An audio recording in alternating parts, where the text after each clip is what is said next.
Hi welcome to our channel. நான் உங்கள் ஸ்ரீ. இன்னைக்கு டே 20th ஆஃப் மினி விலாக். இன்றைக்கி காலையில் எழுந்திரிச்சு எப்பயும் போல் பறவைங்களுக்கு சாப்பாடு போட்டு நம்ம ரொட்டீனாக ஸ்டார்ட் பண்ணியாச்சு. எத்தனை பேருக்குங்க கிடைக்கும் இந்த கொடுப்பனை அப்படிங்கிற மாதிரி தான் இருந்துச்சு. இன்றைக்கி காலையில் அவ்வளோ பறவைங்க வந்துச்சு. அது ஒரு மாதிரி இன்றைக்கி பறந்து வீடை ஃபுல்லாக சுற்றி அழகாக வந்து திரும்பி வீட்டுக்கே வந்து உட்காந்துச்சு. அதை பார்க்குறக்கே அவ்வளோ மைண்ட் ரிலாக்ஸிங்காக இருக்குது.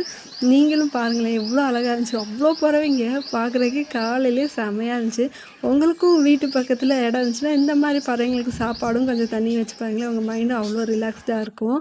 அதுக்கப்புறம் இன்றைக்கி வந்து என்னோட அவங்களுக்குன்னு ஒரு சிக்னேச்சர் டிஷ் இருக்கும்ல, அது இல்லாமல் நமக்கு மைண்டு கொஞ்சம் அப்செட்டாக இருக்கும்போது நமக்கு பிடிச்ச டிஷ்ஷை செய்கிறதே ஒரு தெரப்பின்னு தான் சொல்லலாம்.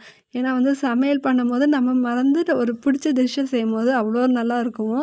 எனக்கு அப்படி தான். இந்த கத்திரிக்காய் குழம்பு, என்னடா கத்திரிக்காய் குழம்புங்கிற, எண்ணெய் கத்திரிக்காய் குழம்பு தான். ஆனால் அது செய்யும்போது அவ்வளோ ரிலாக்ஸ்டாக இருக்கும். சரின்னு சொல்லிட்டு அதை செய்ய ஆரம்பிச்சாச்சு. இது எனக்கு வந்து பர்சனலாகவே நல்லா வரும்னு சொல்லி என் ஃப்ரெண்ட்ஸ் எல்லாம் சொல்லி ஏற்றி விட்டதுனாலயா என்னன்னு தெரியல, அடிக்கடி நானும் அதை செஞ்சு சாப்பிட்டு பழகிட்டேன். எங்கள் வீட்டில் இருக்கவங்களுக்கு அந்த மாதிரி சொல்லல, ஆனால் என் ஃப்ரெண்ட்ஸ் எல்லாருமே சொல்லுவாங்க, இந்த குழம்பு சூப்பராக வைப்பேன், எங்கள் எல்லாருக்கும் ரொம்ப பிடிக்கும், அடுத்து நீ வந்தேன்னா இது செஞ்சு தா அப்படிங்கிற மாதிரி சொல்கிற ஒரு டிஷ்ஷு தான் இது.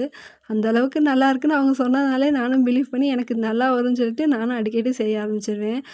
அந்த டேஸ்ட்டும் நல்லா தான் இருக்கும். அது என்ன, இந்த கத்திரிக்காய்க்கு வந்து நல்லா வதக்கி கொஞ்சமாக புளி ஊற்றி நல்லா சுண்ட வத்துனதுக்கு அப்புறமேட்டு லைட்டாக சர்க்கரையோ இல்லை வெல்லமோ போட்டு இறக்குனா குழம்பு மணக்க மணக்க ரெடி ஆயிரும். உங்கள் யாருக்காச்சும் இந்த மாதிரி சிக்னேச்சர் டிஷ் இருந்துச்சுன்னா கமெண்ட்டில் சொல்லுங்கள். இன்றைக்கி குழம்புலாம் வச்சுட்டு நல்லா சாப்பிட்டு முடிச்சாச்சு.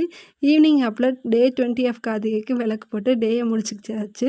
இந்த மாதிரி நிறைய வீடியோஸ் பார்க்க மறக்காமல் நம்ம சேனலை சப்ஸ்கிரைப் பண்ணிக்கோங்க.